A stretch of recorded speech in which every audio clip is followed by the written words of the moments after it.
हस्तिनापुर की सारी घटनाओं को जब महामुनि वेदव्यास जी ने अपनी दिव्य दृष्टि से देख लिया, तब वह माता सत्यवती जी को वन ले जाने के लिए हस्तिनापुर महल में पधारे। और तब धृतराष्ट्र ने कहा था कि मुझे भी वन ले चलिए। तब महामुनि वेदव्यास जी ने धृतराष्ट्र से कहा था कि अपने कर्तव्यों और जिम्मेदारियों से भागकर सन्यासी नहीं बना जा सकता।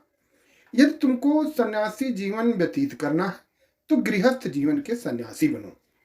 इस पर धृतराष्ट्र ने गृहस्थ जीवन के सन्यासी बनने के विषय में महामुनि वेदव्यास जी से पूछा कि गृहस्थ जीवन का सन्यासी कैसे बना जा सकता है।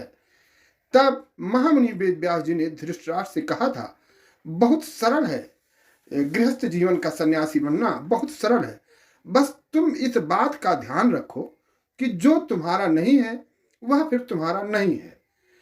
महामुनि ने आगे कहा, यदि तुमने दूसरे के अधिकारों का हनन किया तो समय के अंत तक तुम पापी कहलाओगे और तुमको तुम्हारे पाप से कोई मुक्ति नहीं दिला पाएगा। इसलिए इस बात का सदा स्मरण रखना कि जिस पर तुम्हारा अधिकार नहीं है उसे तुम मिट्टी समान समझो। और उस समय धृतराष्ट्र ने महामुनि की बात सुन करके रह गए, परंतु पूरे जीवन में दुर्योधन को समझा न सके कि जिस चीज को तू छीन रहा है, जिस चीज को तुम ले रहे हो, वो तुम्हारा वास्तव में है ही नहीं।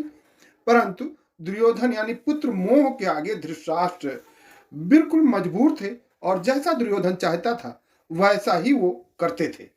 आज भी समाज में ऐसे बहुत से व्यक्ति हैं जो अपने ही बच्चों में बहुत सारा दुराभाव रखते हैं, अपने ही बच्चों में अलगाव रखते हैं।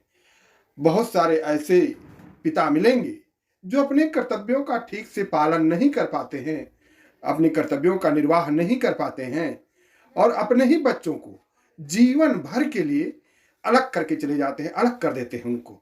और अपने ही परिवार के खंडन का मुख्य कारण आज के कई समाज में कई ऐसे व्यक्ति हैं जो अपने बच्चों को एक ना कर सके, बल्कि उनको एक करने के बजाय अलग कर दिया, क्योंकि किसी एक बच्चे के मोह में अन्य बच्चे के साथ अन्याय करते हैं और ऐसा करते करते वो पूरे परिवार को विखंडित कर देते हैं।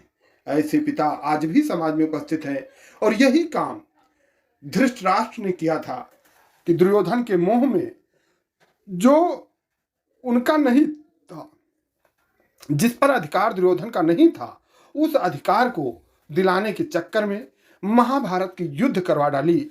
और पूरी दुनिया जानती है कि महाभारत में कौन सही था, कौन गलत था और परिणाम क्या निकला।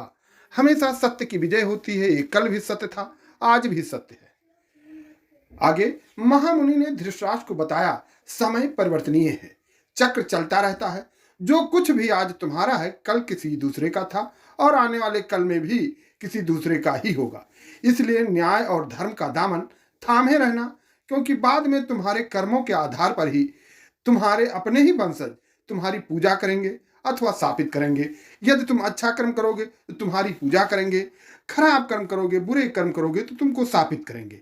अपने बच्चों के साथ तुमको न्याय करना है। वो तो बड़े पिता थे, पांडु उनके छोटे भाई थे और आजीवन अपने छोटे भाई के बच्चों के साथ अन्यायपूर्ण रवैया अपनाते रहे धृतराष्ट्र महाराज। और मैं तो कहता हूं समाज में ऐसे व्यक्तियों की कमी आज भी नहीं है। सब कुछ प्रत्यक्षदर्शी होते हुए भी अपने ही बच्चों के साथ दुर्व्यवहार करने वाले आज भी समाज में बहुत से लोग उपस्थित हैं। तो ऐसे व्यक्तियों से मैं बहुत कुछ तो नहीं कहूँगा, बस इतना ही कहूँगा क्योंकि आप अपना न्याय का दामन आप भी थामे रहें, क्योंकि समय का चक्र चलता रहता है। और ये भी पक्का है कि जो आज आपका है वो कल किसी और का था, आने वाले समय में भी वो किसी और का होगा। ना तो कोई कुछ लेकर के जन्मा है और ना ही मृत्यु के समय कुछ ले जा सकता है। खाली हाथ आया है और खाली हाथ ही जाना है। इन सब बातों का विचार करते हुए मैं तो समाज के सभी व्यक्तियों को यही राय दूंगा कि हमेशा सत्य निष्ठा की राह पर रहें और सच्चाई का साथ दें, धर्म का दामन थामे रहें।